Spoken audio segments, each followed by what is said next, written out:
just before the pandemic came, literally in January, several of us, two groups of us went to Israel for a pilgrimage based on the Christian sites, but just being in a dynamic place and just seeing, it's such an extraordinary example of what's going on in the world now. Quite apart from whatever my own upbringing was, the Jewish people had some terrible experiences at the middle of the last century, and all of that resulted in finally having a homeland, and then now chaos reigns again, and it just never ending in this world, just never ending.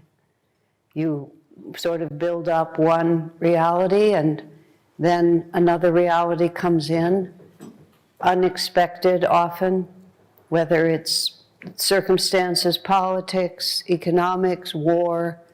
At this present time, the country of Ukraine is fighting for its life for no particular reason, except that it's just what the divine has willed for the karma of that country at this time. And as I was saying last night, people with awful energy also have power, and none of this is happening by chance. We stand here in front of these extremely enlarged pictures of the masters, which is trying just by physical means to give us some feeling of what the power is. Because the faces are so big, we sort of feel it a little more. This is the reason churches are so big, because they want us to understand how little we are and how big God is. You go into those cathedrals in Europe, and each one, and I don't remember where I was, but there was one where this church was the biggest one of all, so they had a mark, the cathedral in such and so city only goes to here, and the such and so city goes. Is it in the Vatican itself that it has that? Yeah, that you have to. It makes me smile, at least. We must be more holy because our cathedral is bigger, and then ours is bigger still, and ours has more frou-frous and whatever it might be. I was just yesterday afternoon, I just walked 2 blocks from here to South Church, which is on the corner there, and it was not in that location, but it was that congregation that was the hotbed of the American Revolution. And they proudly have all these markers of all the revolutionary things that congregation has done, starting with the American Revolution, but into equal rights, into civil rights, into ethnicity, into gender equality, into the first woman minister, just all like that, and sort of like it's in the wood grain. But just walking around the church, which was built about 100, maybe 200 years ago now, 18-something, late 18-something, and you look at every little thing that was done. The pews have these carved wooden places. The windows are so full of beautiful little bits of glass making the pictures. Everything is painted. And because I myself have been involved in actually creating from nothing, I don't take that kind of accomplishment for granted.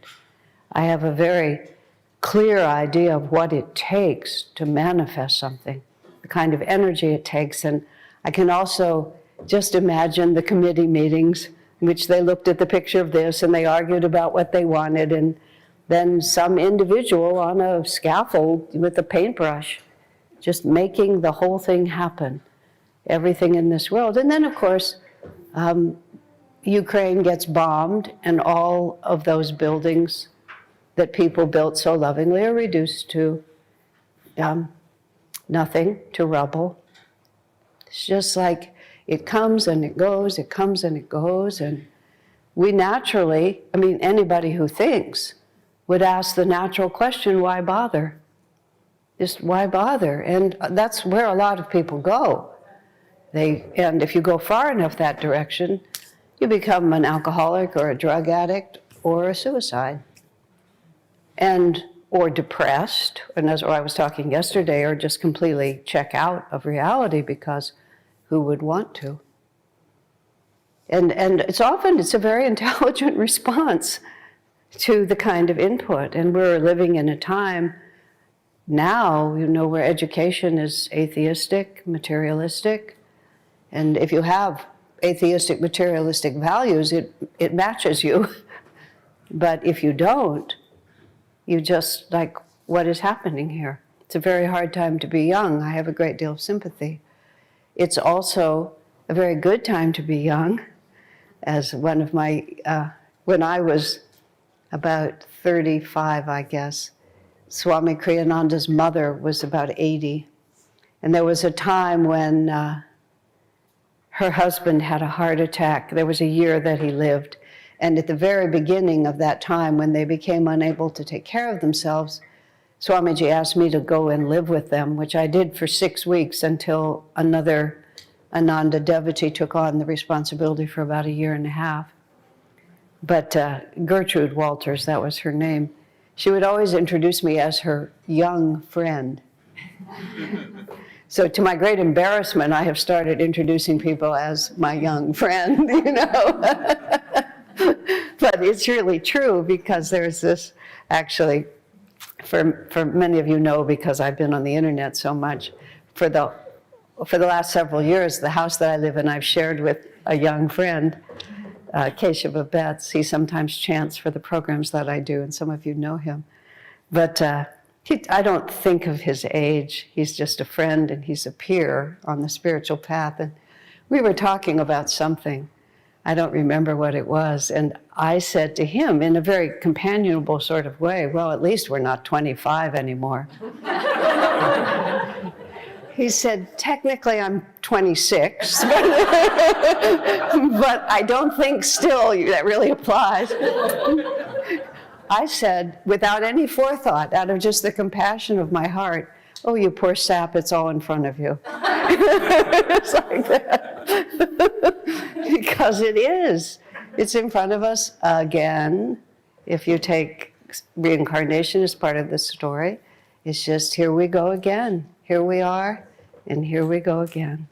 Master said the reason that babies cry when they first come out of the womb, the start of the incarnation is when they inhale. I mean, of course, everybody's nervous until the baby breathes, but when they inhale, that's the actual beginning. If you're doing a horoscope, that's actually the time that you should count. Master said the reason they cry is because they say, oh my God, here I am again. And the whole thing is going to start over. Those of you who have young children, I don't have children of my own, but every time I see a little baby and they're just doing their thing, oh my God, you poor sap, it's all in front of you.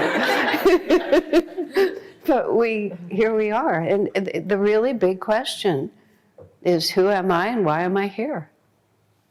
And the world will give you lots of answers. And our own vrittis. Vrittis are the whirlpools of energy that are stored in the chakras, which is the karma. Karma is, we identify with what happens to us. We define ourselves by the experiences that we're having. And every experience that we have has a certain vibration of consciousness. If you think of a piano, and the man comes in to tune your piano, or used to, now it's all electronic, but they used to come in to tune your piano, and you would have, after a while, they advanced to the point where they had this little machine that had the right tone, and it's literally a vibration. Just a moment. Each one of those notes is very exact. And if you think on a fundamental level, and I'll just step back for just a moment from that analogy, it's like we are here to move from limitation to freedom, from defining ourselves as this body that we're living in, the personality, the things we like and don't like, and all of the extra things that come along with this particular body, ethnicity, gender, the gender of the body that we're in, the attitudes that we have, intellectuality, music, whatever it might be. We have all those defining qualities, but in truth, our consciousness is infinite. We are, in an enduring way, the Sanskrit word is jiva. There's no other word in English or other language that I know that's as good as the word jiva. In English, you say the soul. But the soul is a little bit of a confusing word, whereas jiva is very exact because it's individual and unique, but not limited by the physical world. It's the part of our awareness it's the bubble that is part of the great ocean. And even after it merges into the ocean, it's still an identifiable, separatable little bubble, which is always us. And it's that jiva is the consistent reality that goes from incarnation to incarnation and gradually begins to realize what and who it really is. But in between, we are just simply unaware. The word realization, which Kelly, that was terrific. Putting the real into realization, I think that was classy. I liked it. Whether it applies to me or not, I think it's a very clever word. But the word realization is a really good word because when you realize something, you haven't acquired it. It's always been there. It's just you were unaware of it and you become aware of it. And a lot of the spiritual path, a tremendous amount of the spiritual path is just picking it up by the right string and getting the right perspective on it. Because we tend to fall into this sense of lack or that there's something missing, I'm not good enough, I'm not really loved, I have to earn, all these other things that somehow I don't have it and I will have it. But that's not true. It's always with us, we're just not aware of it. We haven't realized it. When you realize something, there's that feeling about it, isn't there? Like, oh, I just realized I have all the money I need to take the trip, whatever it might be. It's like I just realized that. I just realized that, my mother always loved me. She was just acting the way she had to act. Whatever it might have been. It comes to us, a fact that was there, a reality that was there. It just comes to us like this. So the jiva is that continuing individual awareness that gradually transcends all other limiting understandings. So if we think of ourselves as being that the goal of what we're doing is this infinite awareness. I mean, this is why we have the pictures of the masters here. They're honestly, and this is the hardest thing to realize, they're exactly like you and me. This is one of the great mistakes that Christianity makes at this point, is that they think that Jesus was just the first and only. That revelation began and ended with Jesus Christ, is how someone put it to me once. That was just the beginning and the end. And everything that was in the Bible that gave some idea, like reincarnation and a few other things, of where Jesus came from and how he got to be who he was, has all gradually been removed. And so as a consequence, we can love Jesus and he can save us. A lot of the basic theology is sound. It just doesn't have sufficient context for us to actually know what to do about it. Whereas what Yogananda brought and what his line of masters brought, same God realization, same we are the sons, if you'll excuse the gender language, I feel so sensitive about these things now, but masculine and feminine are cosmic realities. So when I say sons or daughters or men or women, I'm not talking about physical gender, I'm talking about vibrations in the universe. Yin and yang are nice because nobody reacts to them, but they're the same words, right? But they're the same words that we recognize that we are offspring of the infinite and what belongs to the Father belongs to the child. But Yogananda, Babaji, Sri Yukteswar, Swami Kriyananda, they talk to us about how they got there. And they talk to us about previous incarnations and about the process of realization. And the most remarkable thing to realize is that the jiva, that was Jesus, the jiva that was Yogananda, every single thing that any of us go through, they have gone through it. They became realized, the same as we will become realized. And with infinity and perfect awareness of our divinity is at one end of the spectrum. The opposite end of the spectrum is a completely materialistic concept of the universe and of self. And everything that we do, every thought, every feeling, every reaction, everything reflects a vibration of what we think is the answer to the question, who am I? What is real?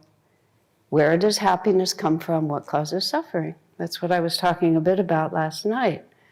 We're always making decisions, and we're always responding to the world around us according, not to some big intellectual idea that I can spout, but what I really believe is true. Just yesterday, or day before, when I was coming back from the airport, and we were just driving, and the Boston airport is memorable. Let's just leave it there. It's a memorable experience, and we were somewhere where I thought we were about to smash into some cement, something or another, for no particular reason. It was just, that's what it looked like to me. And I flinched. And every time that happens, I say to myself, when will I ever learn? There's a story, an autobiography of a yogi about a sadhu, an advanced yogi who was being pursued mistakenly by the police. And the police officer, the whole story is so bizarre. The sadhu wouldn't stop even though the police were trying to stop him. They thought he was a dangerous criminal, so I guess the policeman had a machete. And so he just, to get the man's attention, he hacked his arm off. You would think some other method might have worked. But anyway, in the story, he hacked his arm off. The arm falls to the ground. The sadhu doesn't flinch. That's the part I'm talking about. He doesn't flinch. He just calmly picks his arm up, puts it back on, and it miraculously heals. And then he calmly says, I'm not the criminal that you're seeking. But the part of that always I noticed is he didn't flinch. And it would sort of be like if somebody kicks the stand over there and knocks over the Kleenex box. Why would I flinch? It's not me. But when it's this body, I have this very deep feeling that this is me and something has happened to me. I'm also extremely attached to my ideas. And if you don't agree with my ideas, let me phrase it differently. This is because it's not exactly true. But when I will put this in the past, I have been very attached to my ideas, and when I wanted things done a certain way and people didn't want to do it that way, it often felt like a near-death experience to me, which would prompt in me what I called a panic survival response, which would cause me to intensify my arguments in favor of my ideas at a more rapid speech and a higher pitch. The fact that this was not effective took me about 25 years to figure out, but nonetheless, because my ideas are really super important to me, okay? Way out of proportion. As one of my dear friends said to me wonderfully, so sweetly, you're not right as often as you think you are.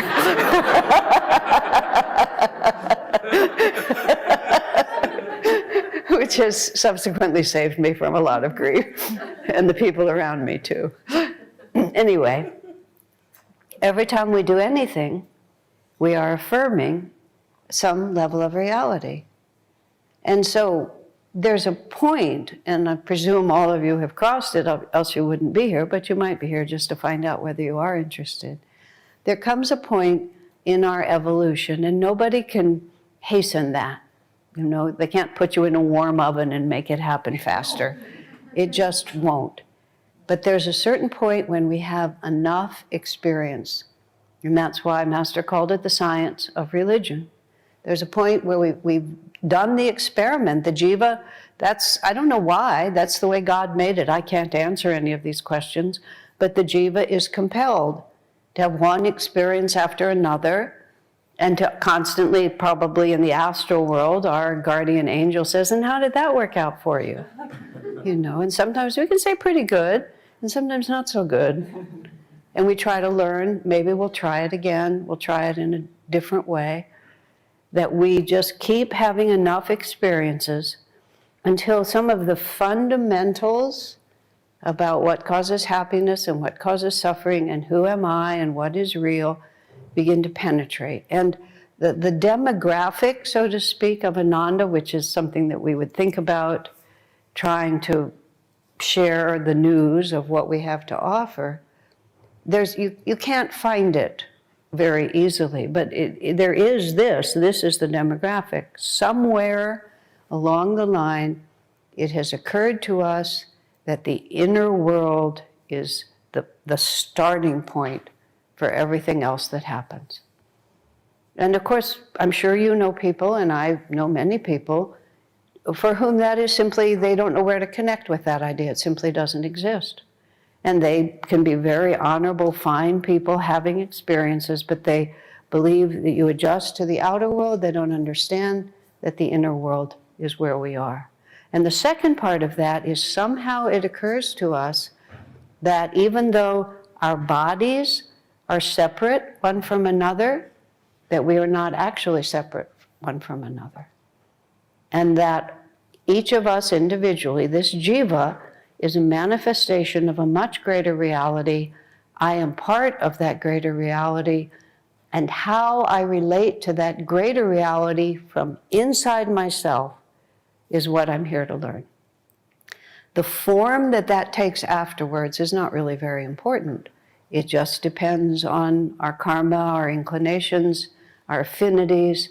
You know, we experience all the time in this world that we have affinities for people.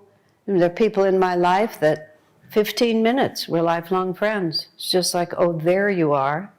Just over breakfast, someone was asking me about meeting Swami Kriyananda. I have no explanation for what happened, except reincarnation.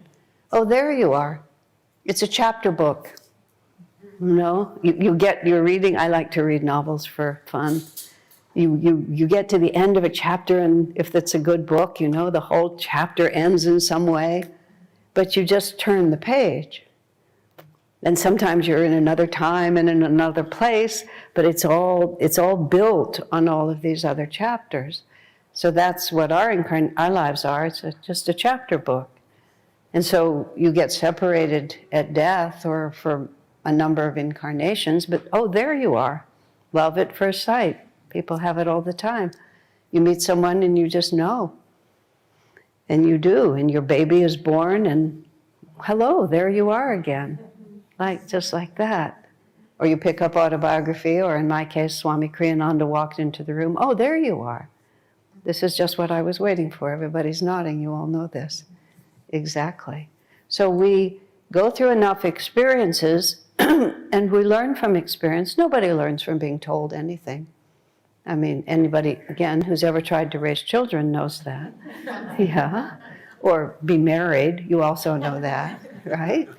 We never learn we tell each other things all the time, but we don't actually learn anything from each other. If somebody says something that you know to be true, they can articulate it in such a way. Like when my friend said that I'm not right as often as I think I am, I recognize that. Yeah. They didn't teach me, but I recognize it. Oh yeah, that is true. That's exactly how it's happening.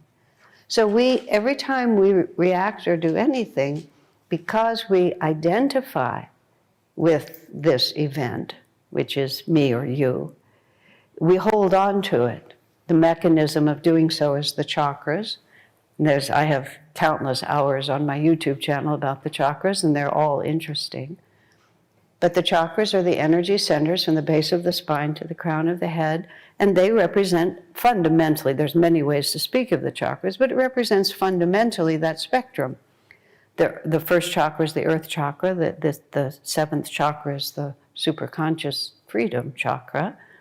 And just to be clear, the chakras are all good. They just have different directions, but from pure materialism to pure freedom, this is the spectrum.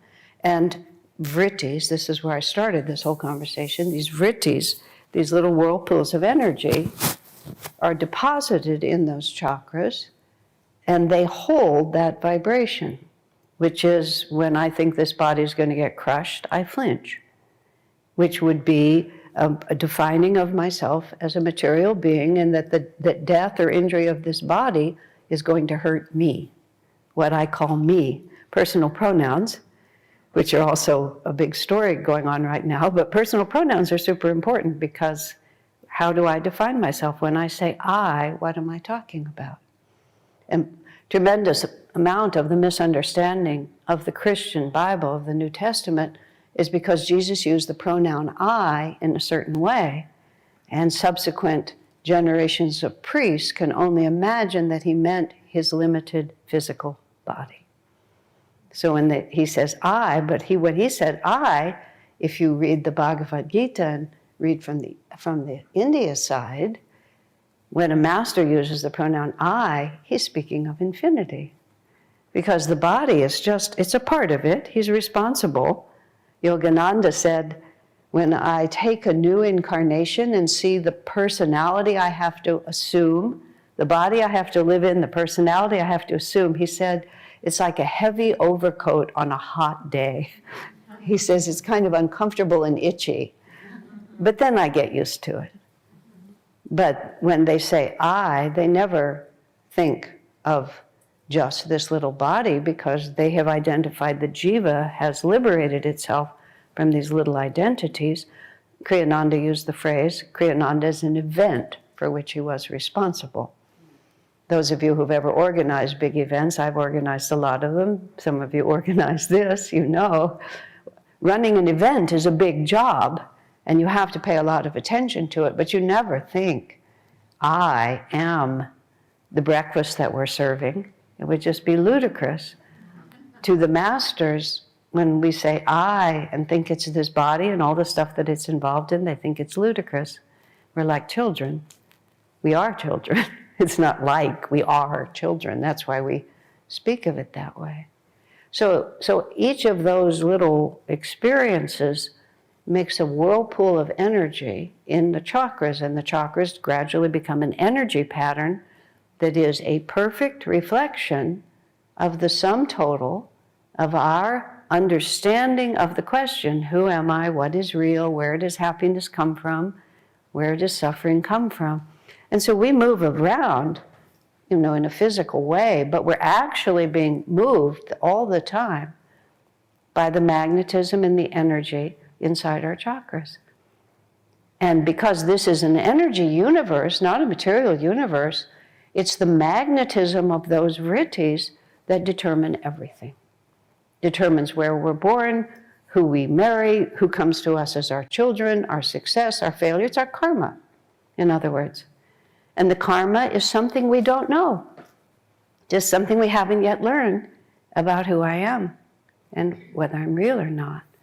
Now, it's very important. I have put over the years a tremendous amount of energy explaining from every angle that I can think of what the chakra system is, how it works, how you work with it, because I have found, at least, once you can get that really clear, then actually everything else follows from it, because then you really understand how to influence your fate and how to really change yourself. And when we die, when the physical body dies, now we have all these wonderful death and return stories, and we also have with it wonderful movies where we have this thing illustrated now, just as common knowledge. The more things become popular, sometimes the more confused they get, but in this one it's actually going pretty well. you have the same actor with the same makeup and the same beautiful hair and all of that. They die, and then they rise again. And then they walk around this world and, nobody can see them, and they can walk through the walls and all the things that happen. But it's actually not a bad representation, because what it's saying is not that you will look exactly alike or be a ghost or any of those things, but it's saying, well, I'm going to quote Swami Kriyananda, nothing happens when you die. I mean, we think something big happens because from this side it looks really big. And it does look really big because a whole story is over. This is you get to the end of the novel and all of a sudden you're at the hardcover. One of the best succinct bad reviews of a book I read was someone said there are too many pages between the front and the back cover. When I finished writing the biography of Swami Kriyananda, Light Bearer, I was a little appalled by how many pages there are from the front to the back cover, but there was nothing I could do about it at that point. But that's always been in my mind. I don't want anybody to just say that. But when you die, you close that book. You don't close the book, but you definitely close that book. And so something very real happens, but not from our point of view. This was what all the death and return stories tell us. We just go on. And what goes on is not our physical body, but our energy body, which is the chakras. And that's how karma goes from one life to the next.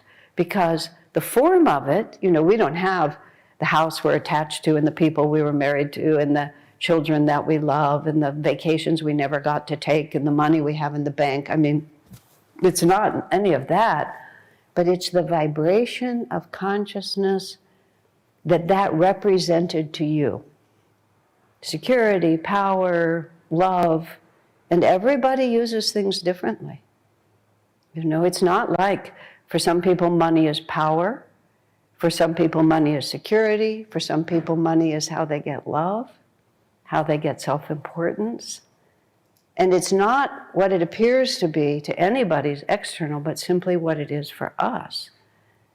Okay? Now, when we start talking, as we're supposed to be talking about today, about how to awaken your spiritual power,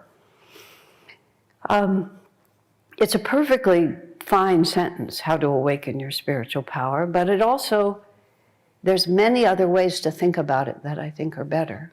One of the interesting factors that we have to realize, and again I point to the masters behind me, we use words like unconditional, free, perfectly free, infinite, eternal, all of these different things, which all mean unchanging. That it's the consciousness of a self-realized master is unchanging. It's not modified anymore by any conditions. Our consciousness is modified. All of us have had probably better and worse moments already, just this particular day. I was having some weird, intense dream just before I woke up. Now I can't remember what it was, but I was somewhere else in my subconscious mind, and then I woke up and tried to figure out where I was, what I was doing, and just all these different oscillations of consciousness. Swami Kriyananda remarked once that he's exactly the same asleep or awake, is how he put it. Sometimes he would have dreams of different kinds, but his personality and his perception of reality was always exactly the same. I said to him, that means you have nothing in your subconscious. And he sort of reluctantly said, yes. Whereas I know that I have lots of vrittis that are always reaching up and grabbing my attention. So coming back to the masters, coming back to the divine mother, however you want to think about it, they are always exactly the same. The light, the power, the grace, the love, the willingness to help us, it's exactly the same at all times. There's nothing that we can do to cause them, even on the slightest level, to withdraw their commitment to us. This is a very hard thing for us to understand, because in the world we live in, We're always accepting, rejecting, judging, modifying, opening, closing, all of these ups and downs, and we naturally project that onto the infinite. We make God after our own image, which is highly unfortunate and completely untrue. And we also make, even of the masters, that they're somehow very unsympathetic. And this is why the fact that there's not a single vibration of consciousness that we can pass through, that every one of these masters hasn't, not only is sympathetic with, but has actually lived through. Master made the remark that he remembered all the way back to being a diamond, right? I wear a diamond now for the planet Venus, and I look at that and I think, oh my God, who are you? You know? Because I have these 3 gemstones, and each one of them was individually selected. And when I selected them, they were like, this was the one I had to have. And I have a penchant for big, gaudy jewelry, but anyway, that's beside the point. They were personal. They were very, very personal to me. I asked Swami Kriyananda, somebody else put the question to me, and because I had access, I asked Swamiji, how long did it take Master to get from being a diamond to a master? Swami said first, he said, that's a ridiculous question. By that point, I was quite comfortable, and I said, I thought it was very interesting, sir. There was a time in my life when I would have shrunk, and he wouldn't have said that to me at that time, but I was perfectly comfortable. And often Swamiji would reject, not often, but sometimes, he would reject something, and then the next moment he would respond to it. So he rejected it with that comment. I defended the interest. And then he said, all time is short compared to eternity, which was clever, but not an answer. So I still don't know. However, if from Master's position of God realization, which he said came to him a long time ago, whatever that means, all time being short compared to eternity, he said, that means that everything that you have to do to get from there to there, he lived through. So when we're in the midst of all of this, and we think we've just suddenly created some final new condemnation that's so bad that nobody's ever done it before, don't kid yourself. It's unique in our particular scramble, but it's just a vibration of consciousness that we didn't understand, we thought would make us happy. So we did it because we thought it would, and we get to find out whether or not it does. That's all. That's all we're ever doing. We're just having experiences. Whether we learn from them or not, that's the optional part.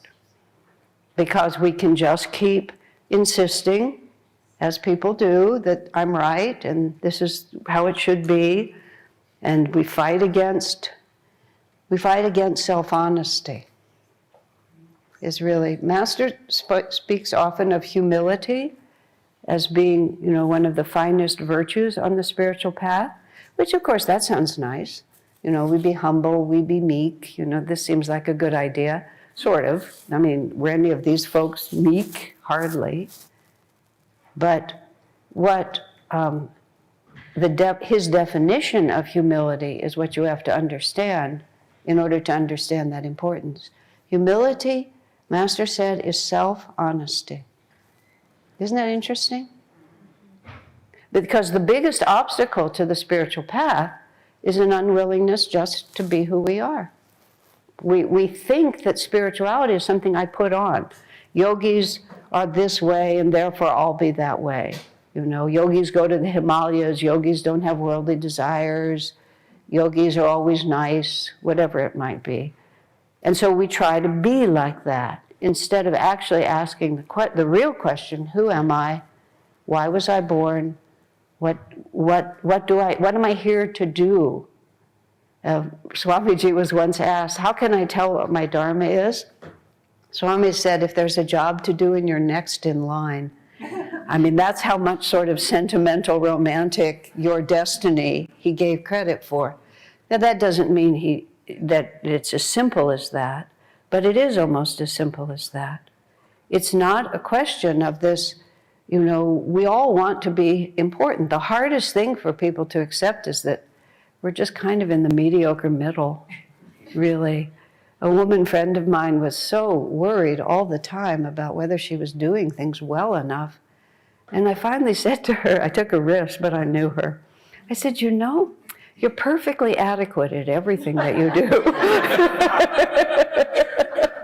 And fortunately, it was just the right thing to say. And she just cheerfully went around and told everyone that she was perfectly adequate. For myself, at a certain point when I was fighting this battle, I realized that I was a pretty nice person. I wasn't a real nice person, but I was a pretty nice person. And in the greater scheme of things, being a pretty nice person is not a bad thing to be. It's just like I could face master at the end of my life and say I was a pretty nice person. Next time, good luck next time, honey, But but humility is just to see things as they are. And I mean, maybe you are really outstanding. Maybe you've won the world prize for something or another. Maybe you're the best singer, the best violinist, the most innovative dancer, the most fantastic writer, the richest man on the whole planet Earth. Because if it's true, it's true. And even to repudiate it is not humility. Because if it's true, what we're trying to adhere to is truth. We're not trying to adhere to anybody's strange ideas of things. A woman friend of mine who was a musician, and she had unreasonable standards, is the only thing I can think of. And every time she would play, she played beautifully. I would say, oh, it was just such a wonderful performance. No, it wasn't, she would say. I made so many mistakes here, I didn't do this. And after 10 or 12 times of this, I said, I compliment you. And then you essentially tell me that I'm too much of a Philistine to be able to tell what good music is, and that my whole appraisal is wrong. I said, I compliment you, you insult me. I think there's something really wrong about this. But she just, in the name of humility, she was just denying the truth. She played beautifully. There was just no way around it. Sure, the truth might also be, by her standards, there was room for improvement. That's fine. But it was beautiful. But say she's the best in the world, like in 100 years, who will know? When there used to be bookstores, remember bookstores? And there was this big used bookstore in Palo Alto that friends of ours ran. And Swamiji really liked books. No surprise, he's a reader and a bookworm, and he always liked books, and he liked to read good novels when he would travel. So I come by it honestly. But he said it would be very discouraging to him because this was a huge used bookstore. He would go in there and he would see authors who had been extremely popular in their day. There would be dozens of their books and nobody would even know who they were. So here he was, writing all these books, and especially in America, taste is so fickle, it just passes in no time. But even if you're the best in the world, I mean, how many planets are there?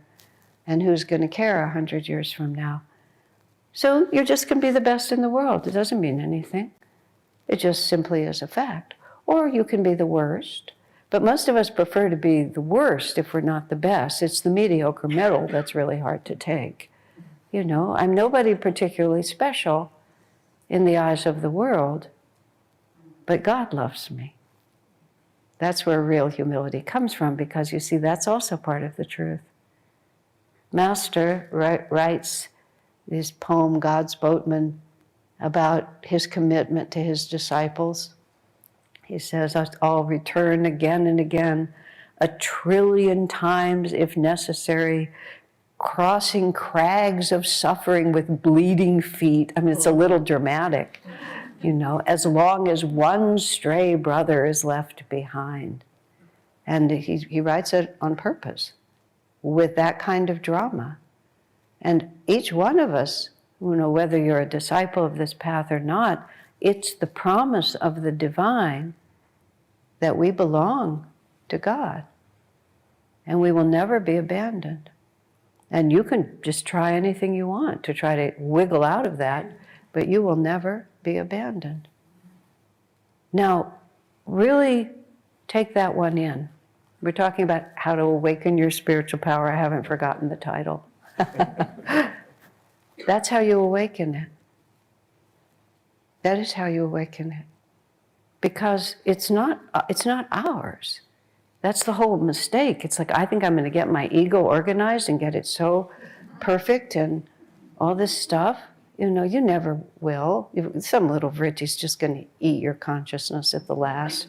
I promise you. Well, maybe I shouldn't promise you. Maybe you'll be different. But we just never know. We never know what karma's going to hit us. Ever. We just don't know what's buried. And it's great when it comes up. We don't like it. I don't like it much. But it's wonderful because, oh look, one more piece of the chaos that has been my past lives is now going to come to light and be smoothed out, and I'm going to be free. Because what do we really want here? But the power it's not our power. Power is constantly emanating. I don't know if I said it last night, but one of the ways that I've moved myself from being exceedingly depressed about the state of the world, I've just mentioned a few little things here. You know, these are not cheerful times. We are cursed to live in interesting times. It's not exactly whoever made that up, but we are. But the point is, it's light and shadow are having a fight. And it's not darkness, because there's no such thing as darkness. It's light and shadow. It's a very important difference. And I realized it in Yogananda's poem Samadhi. Vanish the veils of light and shade, he calls it.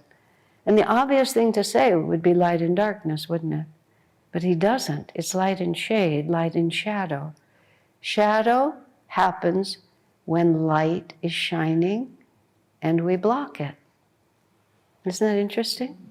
So nothing has to change. You don't have to be different. You just have to step into the light. Stop blocking the light. Move out of the shadow. And once we begin to understand the extent to which we are loved, and the Jean Vianney, French saint, if you knew how much God loves you, you would die for joy. A group of people at Ananda years ago made a marvelous skit out of that. You know, just this, I don't know how it happens, but you know, anyway, so I always have this picture in my mind of these goofy people in costumes in our community, and one says to the other, if you knew how much God loves you, you would die for joy, and then she dies for joy. Just right there. So it's very vivid in my mind. I always think about that. Oh! But why would he say that? Why would he make the whole spiritual path just that? And it's amazing to contemplate. It's a very powerful meditation. Just like, am I loved? I had a seclusion, one of the seclusions I was able to take a number of years ago, and I was, you know, doing what we're instructed to do, lifting your energy up to the divine and so on. And I just had this sudden idea that maybe I would just let God love me instead of me putting out all this energy. Very, very interesting, because I have a full understanding. I have a full belief. And so I was meditating. I mean, I'm going like this because it just sort of demonstrates how you're trying to be super receptive like that. I could feel that the divine energy was there, and I could feel that it was meeting a contrary vibration in me, you know? And it was just this other energy, because we're only talking about vibrations, right? So this vibration of divine love is trying to come in me, and I'm holding on to. I was a little bit of somebody owes me an apology, although I hadn't gotten it to those words yet. But I'm a little annoyed with this one. I'm a little upset with that one. I'm a little resentful of this one. And a whole lot of, what about me? What about me? What about me?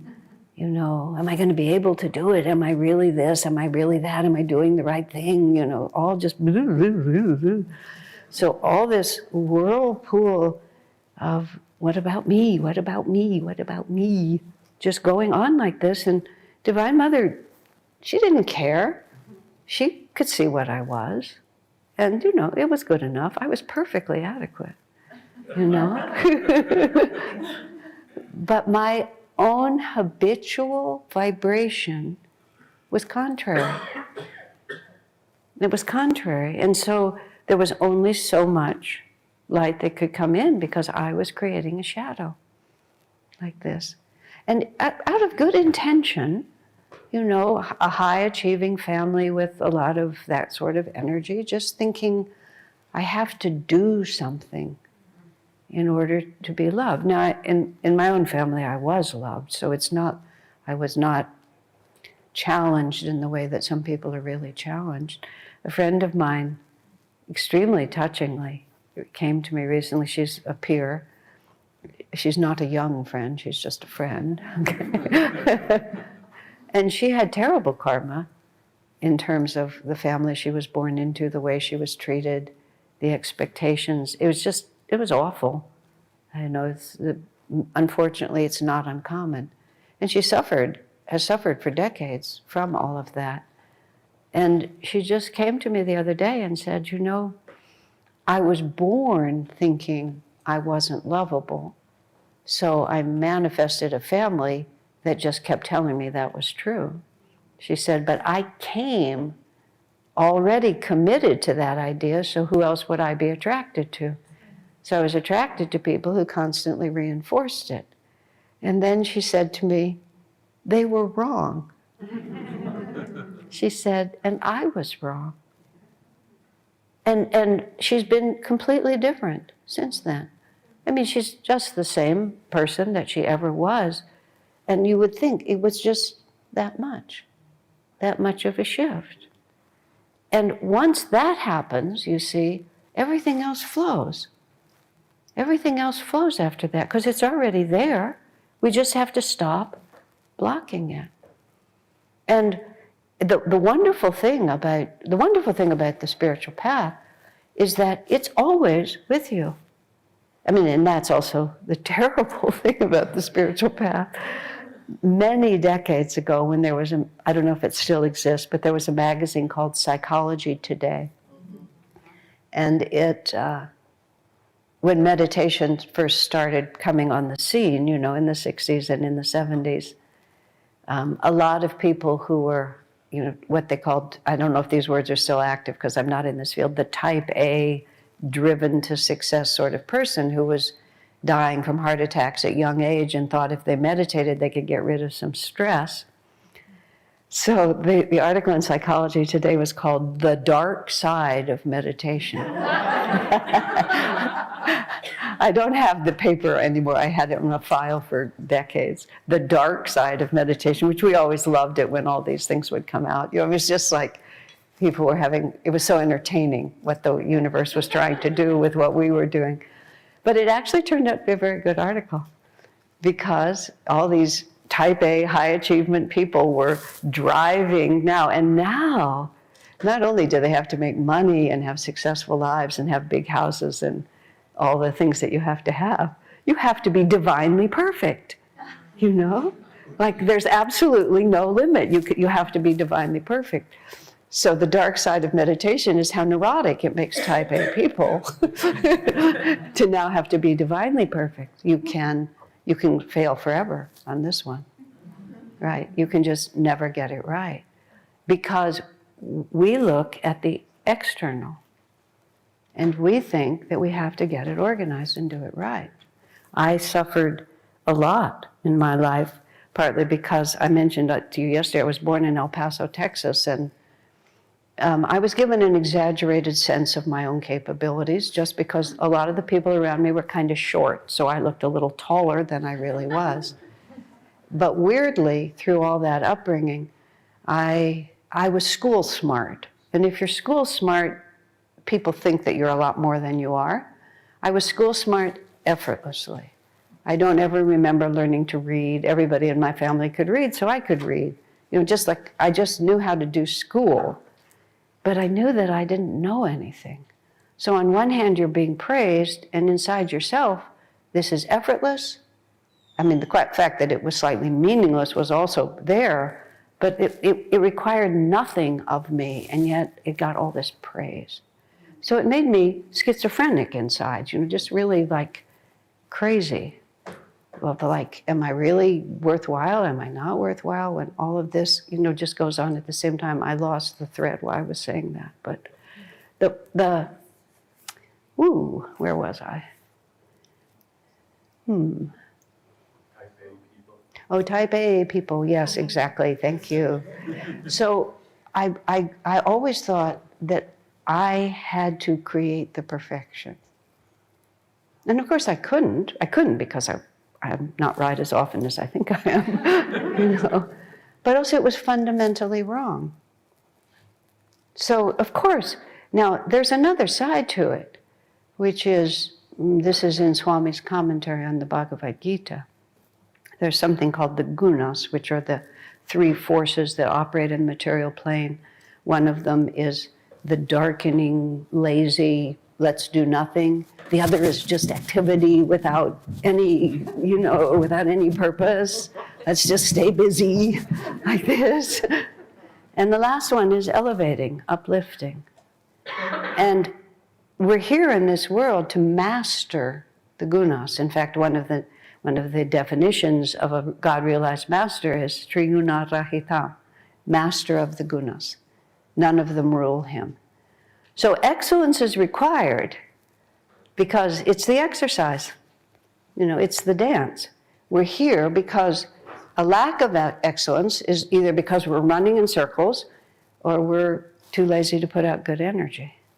So excellence is required, but not for the reason we think. Excellence is required because in the effort to overcome those qualities, we will become who we're meant to be. But we're not loved by God because we got the first prize. We're loved by God because we exist. And then we're loved, we remove the vibrations that keep us from feeling that love. And that's what success really is. Everything, Swami and I used to call it petty enthusiasms. All these little things that we would do, like write books, give lectures, stuff like this. This was just stuff we would do because we had to do something, had to be useful in the world. But separating that, true humility, is just separating that from our self-worth, from our happiness. This is what spiritual power is. I mean, what you see is, and once you've relaxed into that reality, then everything else just follows. So if we need to go to the core issues, and it's just imagine. And that's what we should do in our meditations or in our walks or wherever we are. It's like, I am perfectly loved by God. Being a disciple of Master, having been with Swamiji as much as I was, I have just certain phrases. One of them is, I am the disciple of a great master. Woohoo! I have woken up to the spiritual reality of life. And everything else is extra after that. And that's what we're seeking here, my friends. That's where the power comes from.